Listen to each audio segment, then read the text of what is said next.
કેમ છો વિદ્યાર્થી મિત્રો? કરિયર એમના ડિજિટલ પ્લેટફોર્મમાં આપનું હાર્દિક સ્વાગત છે. ફરી એકવાર નવા સેશન સાથે શરૂઆત કરીશું. સેશન 2 છે આ સ્પોટિંગ એરરનો. બેંકની જે આવનારી એક્ઝામ છે એના માટે ખરેખર ખૂબ અગત્યનો છે. જો આને અગાઉનો વિડીયો તમે ન જોયો હોય તો જોઈ લેજો, તમને મળી જશે આની ઉપરની લિંકમાં હશે, કે જેથી તમે બરાબર છે એ એરર પણ જોઈ શકો અને આજની નવી એરર પણ જોઈ શકો. આ સિરીઝ આપણે કન્ટિન્યુ રાખીશું કે જેથી તમને ઘણી બધી સ્પોટિંગ એરર્સ આવડી જાય. પરીક્ષા તમે જોતાની સાથે જ પરીક્ષામાં કહી શકો કે હા આની એરર આજ આવી શકે. તો એના માટે એક જ વસ્તુ છે, આપણે ખૂબ સારી પ્રેક્ટિસ કરવાની જરૂર છે. તો શરૂઆત કરીએ. સ્પોટિંગ એરરમાં આપણે સેશન 2 છે આપણો. શરૂઆત વિથ the error number 1 છે the teacher promised that he will explain it if they come before school the following day. No error.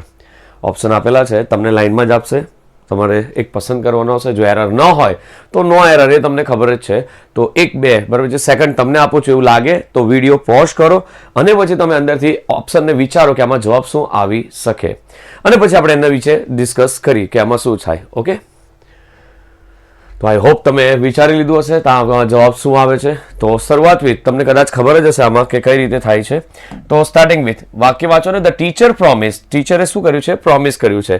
શેનું પ્રોમિસ કર્યું છે? હવે એ જોવાનો પ્રયત્ન કરો. Teacher promise that he will explain it if they come before the school the following day. હવે અહીંયા એક પ્રોમિસ આપેલો છે, સાદો ભૂતકાળ છે. એ જ સાથે અહીંયા વિલ આપેલો છે. સાદા ભૂતકાળ સાથે વિલ બેસે નહીં, એટલે મારા જવાબમાં જો મારે કરેક્શન મૂકવું હોય તો વિલની જગ્યાએ શું કરવું? વુડ. તો it is the must necessary thing. ખાસ છે ને આમાં ટેન્સની એરર છે, એટલે તમારે ટેન્સ જોઈને આવવું પડશે. ઇફ દે કમ, હવે ઇફની સાથે બરોબર છે આ બધું બાકી વસ્તુ બેસેલી જ છે બરોબર છે. Come before the school following day, અહીં ફોલોવિંગ ડે આપેલો છે, એનાથી કંઈ ફરક નહીં પડશે, ખ્યાલ આવશે. સો આ એરર મારી શું થાય આમાં? ઓપ્શન બી, વિલની જગ્યાએ શું આવશે? વુડ. એકદમ સિમ્પલ, તદ્દન સહેલી એરર છે ને તમને ખ્યાલ આવી જાય એવું જ છે, આમાં કશું નવું નથી. નેક્સ્ટ નંબર 2 પર જઈશું. નંબર 2 ફરી એકવાર હું તમને 1-2 મિનિટ તો નહીં, 5-1 સેકન્ડ આપું છું. એવું લાગે તો તમે પુશ કરી દો ને આ જે ક્વેશ્ચન છે એને જુઓ અને ભૂલ શોધવાનો પ્રયત્ન કરો, અને પછી હું તમને એમાંથી આન્સરની ડિસ્કસ કરીએ. કે scarcely had he gone a few steps that he was told that his mother was no more. હવે આની અંદર જે તમને કીધેલું છે બરાબર છે કે scarcely had, એટલે આઈ હોપ તમે વિચારી લીધું હશે અત્યાર સુધી. હા બરાબર, કેમ નહીં. તો હવે તમને ખબર હશે કે સ્કેર્સલી આવે ને, સ્કેર્સલી જે તમને શબ્દ આપેલો છે, થોડીક પેન ચેન્જ કરીએ. યસ, સ્કેર્સલી આપે ને તો એની સાથે હેડ પ્લસ પાસ્ટ પાર્ટિસિપલ આવે. ચલો ત્યાં સુધી બરાબર છે, પણ એની સાથે કોઈ પણ દિવસ બરાબર છે શું કહેવાય ને આપણી પાસે ધેટ આવશે નહીં. એની જગ્યાએ મેં તમને કીધું હતું તે રીતે સ્કેર્સલી આવે, હાર્ડલી આવે, રેરલી આવે. તો સ્કેર્સલી હાર્ડલી પછી જે સંયોજક આવે એ સંયોજકમાં કયા શબ્દનો ઉપયોગ કરીશું? વેન. ખાસ ધ્યાન રાખજો, સૌથી મહત્વનો છે. એટલે એરર ડાયરેક્ટ ધેટની જગ્યાએ શું આવશે? વેન. આ ધેટ બરાબર છે કે he was told that his mother was no more. પહેલા ગ્રામેટિકલી ચેક કરી લેવાનું. ન મળે તો શું કહે ને ટેન્સ પર જવાનું, ન મળે તો પ્રિપોઝિશન, ને ન મળે તો ઇન્ફિનિટિવ. આ રીતે તમે કરો ને, અથવા તો તમે ટ્રાન્સલેશન કરો ને તો લગભગ તમને એરર પકડાઈ જાય. તો આઈ હોપ બરાબર છે આની એરર પર તમારી સાચી પડી હશે કે આમાં શું કીધું છે. આગળ વધીએ. નેક્સ્ટ આવશે number 3. One of the objective of the meeting which was held today was to elect a new office bearers. Okay, આ એરર એટલી બધી સહેલી છે કે તમે એવું થશે કે જવાબ બોલીશ ને પછી કેમ થશે કે ખરેખર આટલી સહેલી હતી. એકવાર ટ્રાય કરો ને તમે પોસ્ટ કરીને બરાબર છે, જોઈ લો કે આમાં ઓપ્શનમાં કઈ એરર આવી શકે. તમે જે વિચારો છો અને હું જે વિચારું છું એ સરખું થાય છે કે નહીં એ ખાસ જોવાની જરૂર છે. ઓકે, તો શું કહે છે? One of the objectives of the meeting which was held today was to elect a new office bearer. કોઈ મગજ ચલાવ્યું? ગ્રામરનો કયો કન્સેપ્ટ છે આમાં? Superlative degree. સુપરલેટિવ ડિગ્રીમાં તમને કદાચ ખ્યાલ હોય તો વન ઓફ ધ આવે ને પછી હંમેશા જે વર્બ આવે ને આપણું જે વર્ડ છે તે કેવો આવશે? પ્લુરલ બેઝ આવશે. નાઉન કેવો આવશે? Plural base. એટલે કે વન ઓફ ધ ની સાથે ઓબ્જેક્ટિવ નહીં આવે. શું આવશે? ઓબ્જેક્ટિવ્સ. ખાસ ધ્યાન રાખજો, ધ વાળી રચના હોય આપણે જેમ બરાબર છે, તમને કદાચ અંદાજ હોય તો ધ વાળી એ આપણી કેવી કહેવાય? સિંગ્યુલર. અને વન ઓફ ધ આવે તો વન ઓફ ધ મેજોરિટી આપણે કેવી રચના ધારેલી છે? પ્લુરલ. યાદ રહેશે, પ્લુરલ બેઝ થશે. અહીંયા પ્લુરલ નથી તો આપણે પ્લુરલ કરવાનું. તો મારી એરર શેમાં થઈ? Option A. ખ્યાલ આવશે? તદ્દન સહેલું છે. ફરી એકવાર આગળ વધીએ. કશો વાંધો નહીં, ખોટું પડે તો ચિંતા નહીં કરવાની, પણ એમ શીખતા રહેવાનું કે આમાં કઈ રીતે આવે છે. ચાલો ફરી એકવાર એરર નંબર 4 વાંચજો જરાક. એકવાર તમે પ્રયત્ન કરો પછી હું તમને કહું. When the national anthem was being sung, everyone were standing in silence. હવે આમાં શું કહે છે? તમે જરાક થોડુંક મગજ ચલાવો તો તમને બી જવાબ આવડી જ જશે કે when the national anthem was being sung everyone were standing in silence. હવે તમને ઓકે તમે વિચાર્યું તમે જો કદાચ ખબર હોય તો બરાબર છે when the national anthem was being સંગ. ચલો ગાવાવાળા બરાબર છે નેશનલ એન્થમ જાતે નહીં ગવાય એટલે કે આ was plus being plus past participle passive voice છે અને આ નેશનલ એન્થમ એ પોતે ઓબ્જેક્ટ છે એટલે કે આ લગભગ મારો પેસિવ વોઇસ જ છે. તો આ બરાબર જ છે પેસિવ વોઇસનું સ્ટ્રક્ચર આપેલું જ છે પણ એવરીવન આવે ને એવરીવન તો એના પછી હંમેશા સિંગ્યુલર ફોર્મ આવશે વોર નહીં આવે. શું આવશે મારા જવાબમાં વોસ. ખ્યાલ આવે છે જો આમ દેખાય છે બહુ ભારે બરોબર છે પણ કે એકચ્યુઅલી છે નથી.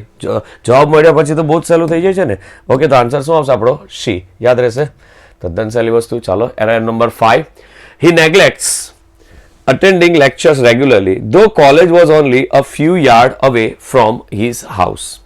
તમે આ વાક્ય વાંચો એક જગ્યાએ ભૂલ છે ને ભૂલ તમને મળે એટલે તરત જ આપણે ગેસ કરી લેવાનું કે આમાં આ જ વસ્તુ થાય. કઈ રીતે ગેસ કરશો એટલી ટ્રીક પછી આપું છું તમે એકવાર જાતે ટ્રાય તો કરો કે હી નેગ્લેક્ટ્સ અટેન્ડિંગ લેક્ચર્સ ઓકે રેગ્યુલરલી ધો college was only a few. દેખાય છે કે અ ફ્યુ ઓનલી આવ્યો અ ફ્યુ પણ યાર્ડ એ તો સિંગ્યુલર થઈ ગયું. મારે યાર્ડને પ્લુરલ બેઝ લઈ જવું પડે તો જ ઘણા બધા યાર્ડ થાય ને. જસ્ટ લાઈક તમે આવું સાંભળેલું હશે કે હવે આપણી પાસે જે મહેમાન આવશે ઉપસ્થિત થવાના એ 2 શબ્દ કહેશે તો થેન્ક યુ કહીને કોઈ બેસી નહીં જાય. કન્સેપ્ટ ખ્યાલ આવે. એ થોડા ઘણા શબ્દ બોલે થોડું શું ઘણું બધું બોલે તો અ ફ્યુ વર્ડ થોડું પોઝિટિવ દર્શાવો ને તો એની સાથે ખાલી યાર્ડ નહીં આવે બરાબર છે. You have to go for the plural base. This is the main thing. Okay યાદ રાખજો અ ફ્યુ આવે ને એટલે પોઝિટિવિટી. ધારો કે હું તમને કહું મારી પાસે બુકમાં થોડાક પાના છે પાના છે અ ફ્યુ તો પેજ લખું કે પેજીસ લખું પેજીસ લખવા પડે. અ ફ્યુ પેજ નહીં ચાલે અ ફ્યુ પેજીસ ચાલે. થોડું પ્લુરલ સેન્સ અહીંયા દર્શાવવું પડશે. ઓકે યાદ રાખજો. નેક્સ્ટ આવશે આપણી પાસે error number 6. Mr. Raman said that he had a difference with the chairman at his statement. No error. ચાલો તમે પ્રયત્ન કરો. એક પ્રયત્ન તમે કરો કે આમાં કઈ રીતે એરર હોઈ શકે. ફરી એકવાર વાક્ય વાંચો તમને સમજ પડશે એટલે ખ્યાલ આવશે. એકચ્યુઅલી તમે વાંચો ત્યારથી જ ખબર પડે આમાં. ઓકે જોયું તમે. ચાલો મારી વારી ધ્યાન આપજો. Mister Raman said that. Okay said તો વાંધો નથી ધેટ ઓકે એ પણ ઓકે છે. હી હેડ પણ ચાલી શકે. આઈ હેવ અ પેન હું એમ કહું મારી પાસે પેન છે તો એનું ભૂતકાળ શું કરીશ આઈ હેડ અ પેન બરાબર છે એમાં કંઈ વાંધો નથી. A different with the chairman at ની બરાબર છે અહીંયા બરાબર છે પ્રિપોઝિશનની આવશે ઓવર. કોઈ સ્ટેટમેન્ટ આપે ને તો એના સ્ટેટમેન્ટની ઉપર એની તરફ નહીં આવશે એની ઉપર આવશે. શું કહે છે એટ હિઝ શું કે ડિફરન્સ થોડુંક વાદ વિખવાદ છે તો એટ નહીં આવે. એટની જગ્યાએ પ્રોપર પ્રિપોઝિશન શું આવશે તો કે ઓવર. ખ્યાલ આવ્યો. ફરી એકવાર તદ્દન સહેલું છે. તમે આ વિડીયો જેટલું શાંતિથી જોશો એટલું વધારે તમને ખ્યાલ આવવા માંડશે કે આમાં શું થાય છે. Okay number 7. We were shocking to hear the news of the untimely death of the leader. તમે આમાં વાંચો એટલે તમને ખ્યાલ આવે. જો આમાં એક સરસ વસ્તુ કહું હિન્ટ આપો. વિડીયોને એવું લાગે તો પોસ્ટ કરો. વિડીયોની સ્ક્રીન પર જે 4 વસ્તુ મૂકી છે બરાબર છે ABCD બરાબર છે એમાંથી એક જગ્યાએ ભૂલ છે એનું ટ્રાન્સલેશન કરશો ને એટલે જવાબ મળી જશે. પ્રયત્ન કરીએ ચાલો. ઓકે થયું તમારું. તમે વિચાર્યું હોય તો કોઈ આઘાત લાગતું હોય તો બરાબર છે આઘાત તો એકવાર લાગી જાય મરી ગયા એટલે પછી આઘાત લાગ્યા જ નહીં કરે. એટલા માટે અહીંયા બરાબર છે વી વર બરાબર છે શું આવશે શોક્ડ. શોકિંગ નહીં આવે આપણી પાસે આની અંદર બરાબર છે શું લાગશે ઈડી. વી વર શોક્ડ પતી ગયો અમને આઘાત લાગ્યો. હવે આઘાત લાગે પછી એની અસર ચાલે પણ આઘાત કે લાગ્યા જ નહીં કરે. તમે ટ્રાન્સલેશન કરો એટલે આનો જવાબ બહુ સરસ રીતે મળી જાય. ઓપ્શન એમાં આપણી આની એરર આવે છે. ખ્યાલ રહેશે. ફરી એકવાર તદ્દન સહેલી વસ્તુઓ જાય છે. તમારે ખાલી એક જ વસ્તુનું ધ્યાન રાખવાનું છે કઈ વસ્તુ નવી પૂછાય છે. તમે મેક્સિમમ જોશો ને તો પરીક્ષામાં જે કંઈ આવવાનું છે ને આપણી નેક્સ્ટ જે આવનારી એક્ઝામ છે એમાં બધું જ આવડી જશે. બસ થોડીક મહેનતની અને પ્રેક્ટિસની જરૂર છે. ઓકે સરસ ચાલો ટ્રાય કરીએ. The health workers are being tried their best to popularize the preventive measures. ચાલો કોઈ પ્રયત્ન કરશો. આ બી ફરી એકવાર જો આ વસ્તુ છે ને તમને સેન્સ બેઝ આપશે. જો એક્ટિવ પેસિવ આવડતું હોય તો અહીંયા તમે બરાબર છે આરામથી ટેકલ કરી શકો. ઓકે તમે પ્રયત્ન કર્યો તો હું ટ્રાય કરું. ધ હેલ્થ વર્કર્સ પોતે ક્રિયાનો કરનાર છે. આર છે બીંગ છે પાસ્ટ પાર્ટિસિપલ છે અહીં સુધી બરાબર છે પણ એકચ્યુઅલી જો આપેલો હોય તે વાક્યમાં જે શરૂઆત કરનાર હોય એ પોતે સબ્જેક્ટ હોય તો પછી પેસિવ વોઇસનો લખવાનો કોઈ મિનિંગ જ નહીં બસે મીન્સ કે બેસે. હા તો કોઈ પર્પઝ જ નહીં થયો. હું એમ કહું સબ્જેક્ટ બી આપું ને પેસિવ બી બનાવું, દેટ ઇઝ નોટ પોસિબલ. કાં સબ્જેક્ટ આવે તો બરોબર છે પેસિવ નહીં બને, ને આગળ ઓબ્જેક્ટ આવે તો પેસિવ બને. આ તો સબ્જેક્ટમાં પેસિવ રચના નાખીને બેઠા ચાલકો, એટલે કે are the health workers are being tried નહીં, બરોબર છે ટ્રાઈંગ, એ લોકો પ્રયત્ન કરી રહ્યા છે. સર મેં ટ્રાઈંગ જ કેમ લખ્યું? તો કે obviously are plus being plus past participle. Passive વોઇસમાં પ્રેઝન્ટ કન્ટિન્યુઅસ ટેન્સની વાક્ય રચના શું આવતી હતી? તો કે am is are plus verb plus ING. Passive voice am is are છે કે આર, વચ્ચે વધારાનું બીંગ પ્લસ શું આવતું હતું? Past participle. બસ તો આટલું જ છે, આમાં કશું નવું નથી. ખ્યાલ આવશે? બેઠું જ ખબર પડીએ ને. હેલ્થ વર્કર્સ પોતે ક્રિયાનો કરનાર છે ને, એ પોતે સબ્જેક્ટ છે. સબ્જેક્ટ પછી પેસિવનું સ્ટ્રક્ચર બંધ બેસતું નથી, એટલે મારી એરર શેમાં આવશે? Option A. ચાલો આગળ વધીએ, એક પ્રયત્ન કરીએ. બીજો number 9. After listening to his advice, I decided to not to go abroad for studies. તમે કહો એટલે તમને ખ્યાલ આવે, બરાબર છે. જ્યારે ઓકે આ પણ ફરી એક બરાબર છે. આ કોને આવડશે ખબર? જેને બરાબર છે ડાયરેક્ટ ઇનડાયરેક્ટ આવડતું હોય ને એને આ કન્સેપ્ટ આવડી જાય. કેમ? તો કે ડાયરેક્ટ ઇનડાયરેક્ટમાં ઇમ્પેરેટિવ સેન્ટેન્સના જે વાક્ય આવે ને, એ ઇમ્પેરેટિવ સેન્ટેન્સના વાક્યની અંદર આ સ્ટ્રક્ચર છે. તો generally after listening to his advice, ચલો આમાં કોઈ પ્રોબ્લેમ નથી, બરાબર છે. I decided to not to, આ છે ને આ થોડુંક બંધ બેસતું નથી. કોઈ પણ દિવસ ઇમ્પેરેટિવ સેન્ટેન્સ આવે ને તો એનું સ્ટ્રક્ચર આ રીતે હોય. કન્જક્શન તરીકે ટુ આવે તો બે પાર્ટ પડે, પોઝિટિવ નેગેટિવ. પોઝિટિવ હોય તો શું આવે? ટુ પછી વર્બનું એઝ ઇટ ઇઝ ફોર્મ આવે, ને નેગેટિવ હોય તો નોટ આવે પ્લસ ટુ આવે પ્લસ વર્બનું એઝ ઇટ ઇઝ ફોર્મ આવે. જો માર્ક કરવું હોય તો નોટ્સ બનાવી લેજો, ખરેખર બહુ અગત્યની વસ્તુ થાય. શું? ચેક કરો, અહીંયા આપણી પાસે ડિસાઇડેડ ટુ નોટ ટુ, આ તો બેસે જ નહીં. પહેલા શું આવે? નોટ આવે, પછી ટુ આવે. આ ટુ વધારાનો આપેલો છે, અને ટુ પછી વધારાનું આવે, બરોબર છે. વર્બનું કેવું રૂપ આવે? મૂળું. એટલે પરીક્ષામાં છે ને કદાચ નોટ ટુ આપી દે એ બરાબર છે, પણ એ ગોની જગ્યાએ વેન્ટ કરીને આપે તો એ બી એરર તો થઈ જ ને, કારણ કે ટુ પછી બી વર્બનું કેવું રૂપ મૂકવાનું છે આપણી પાસે? મૂળ રૂપ. યાદ રહેશે? ઓકે, ચાલો આગળ વધીએ. ઓપ્શન શેમાં એરર નીકળી આપણી? Option C. જવાબ શું આવશે? ખાલી નોટ ટુ, આગળનો ટુ જરૂરી નથી. ઓકે, નેક્સ્ટ વધીએ. Number 10. I hope you are enjoying the batch. થોડુંક બરાબર છે, આપણે શોર્ટમાં વિડીયો પતાવતા છે, પણ ખાસ બરાબર છે ધ્યાન રાખજો, જેટલા બી કન્સેપ્ટ થાય ને બધા જ મહત્વના છે. એક નોટ્સ બનાવતા જાઓ, ભૂલ પડે તો જ તો નવો કન્સેપ્ટ શીખતા એમ કહેવાય ને આપણે. The customer scarcely had enough money to pay the cashier at the cash counter. Again તમે ટ્રાય કરો, ચાલો પ્રયત્ન કરો એટલે તમને ખબર પડવા માંડશે કે એમાં શું થાય છે. કોઈ થોડુંક મગજ ચલાવે ને તો આમાં મિસપ્લેસમેન્ટ છે. તમારી પાસે આપેલું વાક્ય છે ને એમાં મિસપ્લેસમેન્ટ કરેલું છે. જસ્ટ લાઈક ધ કસ્ટમર આવે ને પછી મેજોરિટી ટુ બીનું રૂપ આવે, પણ એની જગ્યાએ કયો શબ્દ નાખી દીધું? સ્કેર્સલી પછાડી જાય, હેડ અગાડી આવે. હવે વાંચવાનો પ્રયત્ન કરો, ચેક કરો. જો the customer had scarcely enough money to pay the cashier at the cash counter. ભાગ્યે જ બરાબર છે એ અર્થમાં થશે, પણ પૂરતા પૈસા હતા. મેજોરિટી આવું બનતું નથી. ઓપ્શન શેમાં? એ એરર આવશે એમાં. શું કરવાનું? વર્ડ્સને મિસપ્લેસ કરેલ છે. વર્બ પછી તો સબ્જેક્ટ પછી તો આપણે ટુ બીનું ફોર્મ જ લખતા છે, પછી વર્બ લખતા છે અને પછી ઓબ્જેક્ટ લખતા છે ને, એ રીતે. ઓપ્શન એમાં એરર છે. Next number 11. Sorry, yes, okay, again ફરી એકવાર નંબર 11 આવશે આપણી પાસે, કે જેમાં neither of the plans suits him and therefore he decided not to go out yesterday. શું કહે છે આમાં? કોઈક વાંચો તો તમને ખબર પડે. Neither of the plans suits him.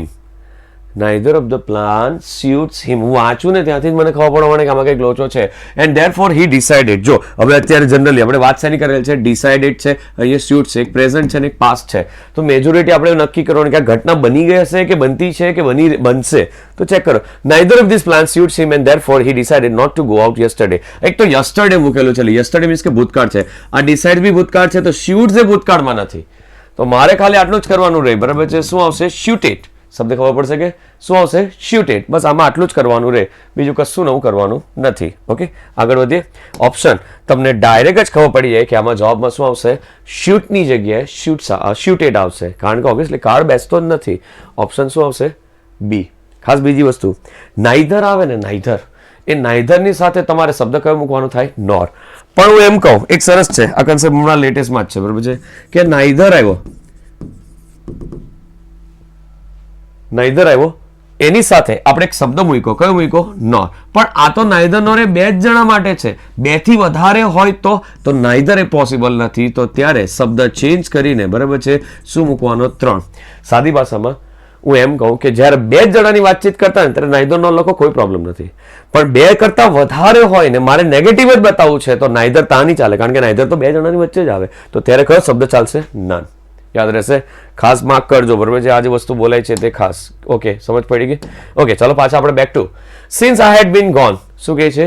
Since I had been gone. ફરી એકવાર થોડુંક મગજ ચલાવો. સિન્સ છે, આઈ છે, સબ્જેક્ટ આપેલો છે મારી પાસે, છતાં લોકો had plus been plus past participle આપે છે. એક્ટિવ પેસિવ હોય ને તો અડધી તો પ્રોબ્લેમ ત્યાં જ આપણી સોલ્યુશન થઈ જાય.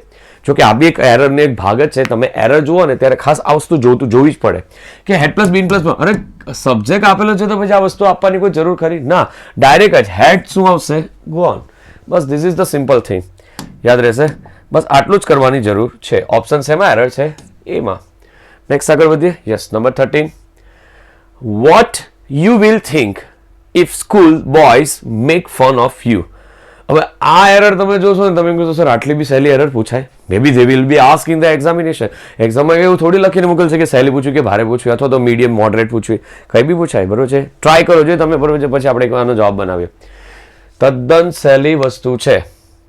ઓકે, થયું?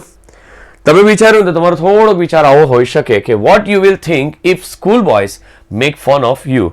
તો ઓબ્વિયસલી અહીંયા પ્રશ્નાર્થ ચિહ્ન છે, વોટ છે, તો એના પછી ટુ બી નું રૂપ આવવું જ જોઈએ, પણ એની જગ્યાએ શું લખીને આપી દીધો? યુ. ખાલી આમ તેમ ફેરવવાની જરૂર છે, કશું નવું કરવાની જરૂર નથી. વોટ વિલ યુ થિંક, બરાબર છે? વિલ આગળ આવશે અને યુ પછાડી જશે. એક ખાલી છે ને મિસપ્લેસ કરેલો છે વર્ડ, એના લીધે આખી વસ્તુ ફેરવાઈ જાય છે. ઓકે, ખ્યાલ આવ્યો?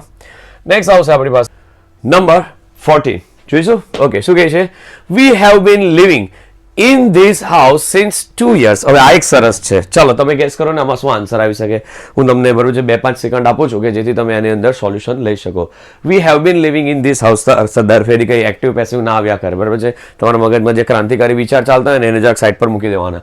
આ હેવ છે, બીન છે, લિવિંગ છે, પ્રેઝન્ટ પરફેક્ટ કન્ટિન્યુઅસ ટેન્સ, બરાબર જ છે. પણ પ્રેઝન્ટ પરફેક્ટ કન્ટિન્યુઅસ ટેન્સ કરતા બી અહીંયા સિન્સ આપેલો છે અને અહીંયા શું છે? 2 years છે.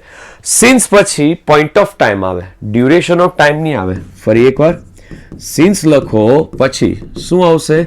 પોઈન્ટ ઓફ ટાઈમ આવે, એટલે કે એક ચોક્કસ સમય. સિન્સ 5 PM, સિન્સ મંડે, સિન્સ જાન્યુઆરી, એ રીતે. એ જ રીતે ફોર આવે ને એના પછી શું આવશે તમારી પાસે? Duration of time.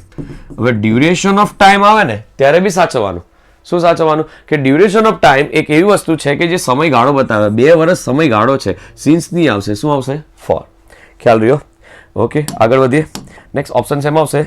D. Number 15. ધ્યાન આપજો. Yes, number 15. Ram was senior to Sam in college. Okay, આમાં શું કરવાનું છે? રામે પોતે સિનિયર છે કોલેજમાં સેમ કરતા. સિનિયર આવે ને સિનિયર OR તો એના પછી ટુ જ આવે, ધેન નહીં આવે, બરાબર છે? સેમ ઇન કોલેજ બરાબર જ છે ને, આમાં કશું નવું નથી, બરાબર છે? This is the answer. શું આવશે? ઓપ્શન E, એટલે કે નેવર. ઓકે, આગળ વધીએ. નેક્સ્ટ આવશે number 16. Manohar has not only opened a restaurant but also a grocery shop in the village where we live. આ આગળના આપણે લેક્ચરમાં કોઈ સ્પોટિંગ એરરનો આગળનો લેક્ચર જોયો તો તમને ખબર પડી જાય કે આમાં ખાલી આટલું જ કરેલ છે. Manohar has not only opened. આ નોટ ઓનલી છે ને એના પહેલા ઓપન લખી દઉં ને તો લગભગ મારું બધું સેટ થઈ જાય. રેસ્ટોરન્ટ બટ ઓલ્સો અહીંયા ઓપન આપવા જેવું હતું પણ આ લોકોએ ઓપન બંને કર્યું ને એના કરતાં એકમાં જ થઈ જાય. 2 એરર નહીં આવે, બરાબર છે? અહીંયા ઓપન કર્યું, અહીંયા બી કરી શકાય, પણ પછી મોસ્ટ સુટેબલ શું થશે? આ ઓપનને આપણે આગળ લઈ જઈએ એમાં જ. એટલે ઓપ્શન એરર શેમાં આપેલી છે તમારી પાસે? એમાં. ખ્યાલ આવશે? નેક્સ્ટ આગળ વધીશું. ધ્યાન આપજો. ઓકે, 17. ધ્યાન આપજો. શું કહે છે અંદર? His speech was judged by many as one of the most important speech given in the function. Okay, આમાં શું કીધું છે તમારી સામે? કે his speech was judged by many as one of the most important speech. બરાબર છે? As one of the most important. Again, શું આવ્યું? One of the આવ્યું અને એની સાથે શું આવશે? Speeches. શબ્દ યાદ રાખજો. શું આવશે? Speeches. તદ્દન સહેલું છે, ખાલી આપણે જાણવાનું છે કે આમાં કઈ રીતે ઓપ્શન થાય છે. ઓકે, નેક્સ્ટ નંબર આવશે 18. They would not have been able to plan the details of the job. તો એના માટે શું કરવાનું છે? If you had no cooperated. ચાલો તમે ટ્રાય કરો, આમાં આન્સર મળી જશે તમને. They would not have able to plan. હવે they would not have પછી તમને ખબર પડી જાય એમાં શું મુકાતું છે. પરફેક્ટ મોડલ ઓક્સિલરી કન્સેપ્ટ આવે. વુડ આવ્યો, એમે આવ્યો, હેવ આવ્યો, વચ્ચે વધારાનું શું ખાઈ ગયા? બીન. અને એબલમાં બરાબર છે તમારે એબલ જ રાખવાનું, બહુ વાંધો નહીં, પાસ પાર્ટિસિપલ જ આવે પણ એબલ જ રહેશે કારણ કે એમએ પ્લસ હેવ પ્લસ બીન એ અમારો પાસ પાર્ટિસિપલ થઈ જશે. ખ્યાલ આવશે? તદ્દન સહેલું. ઓપ્શન કયો આવશે આપણે આમાં? બી એ મારી એરર થશે. ઓકે, નેક્સ્ટ થિંગ નંબર આવશે 19. Hardly had I entered the compartment then I met my friend Vishwa. Okay, આ તો બહુ સહેલું. મગજ ચલાવો ને તમે, જરાક ટ્રાય કરો ને આમાં શું થશે. કોઈ પ્રયત્ન કરશો? વિચાર્યું? અરે હાર્ડલી છે તો હેડ પ્લસ પાસ પાર્ટિસિપલ, ચાલો બરાબર છે, પણ ધ્યાન મેં જોયું નથી બરાબર છે, મેં હમણાં જ કહી ગયો. શું આવશે? વેન. તદ્દન નાની એરર છે, હવે તમને આવડવું જોઈએ. ખ્યાલ આવશે? ચાલો આગળ. નેક્સ્ટ ટુડેઝ લાસ્ટ, એક છેલ્લું લઈ લઈએ બરાબર. Number 20. Unintentionally, I let out the secret by talking about it loudly in the library. No error. ચાલો પ્રયત્ન કરીએ. શું કહે છે? અનઇન્ટેન્શનલી, કશો વાંધો નહીં. આઈ લેટ છે, આઉટ જવા દો, બહાર નીકળવા દો. The secret by talking about it loudly in the library. લગભગ કોઈ જગ્યાએ ભૂલ દેખાતી નથી, લગભગ નહીં, છે જ નથી બરાબર છે. તો નો એરર ઇઝ માય આન્સર. તમે અમુક જગ્યાએ કોઈ એરર ગ્રામેટિકલી કશું કાઢી નથી શકતા તો પછી નહીં જ આવે બરાબર છે. મેજોરિટી આવું હોય શકે. ઓકે, તો બાકીનું આપણે જોઈ લઈશું બરાબર છે નેક્સ્ટ સેશનમાં. તો દેટ્સ ઇટ. આજ તમારું બરાબર છે સ્પોટિંગ એરરમાં એક લાસ્ટ સ્લાઇડ હતી. I hope you enjoy the session. તમને કંઈક નવું હોય, કંઈક પૂછવું હોય, કોઈ સવાલ હોય તો તમે કોમેન્ટ બોક્સમાં નીચે લખજો, જેથી અમને પણ ખ્યાલ આવે કે આના જવાબ આપણે આપવાના થાય. તમારે કોઈ કન્સેપ્ટ શીખવો હોય તો એ પણ તમે નીચે જણાવજો કે સ્પોટિંગ એરરમાં સર આના ટોપિક લેજો, તો આપણે નેક્સ્ટ સેશનમાં એને લેવાનો પ્રયત્ન કરીશું. મળીએ નેક્સ્ટ સેશનમાં. ઓકે.